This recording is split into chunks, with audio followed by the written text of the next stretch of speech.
Bir keklik alırsa körpü bağlasın. Bir keklik alırsa körpü bağlasın. Sayray sayray izlemayan olur mu? Bir bilbil yitirse kızıl lalesin. Hasretinden söylemeyen olur mu?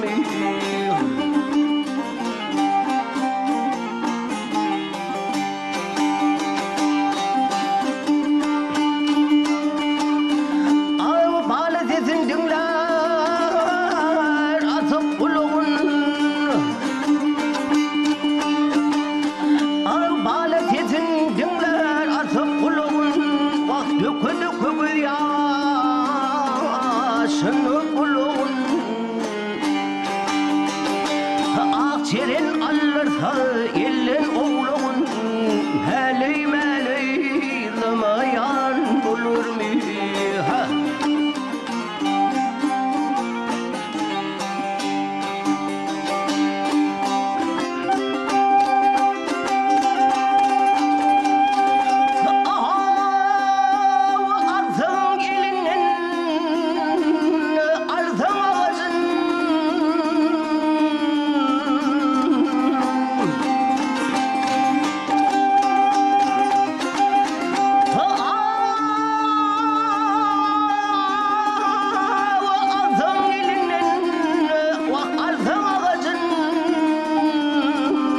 Yaman derde kalır takmal alacın. Bir güçlü düşmanı dostlamak için çocuğunu izlemeyen olur mu?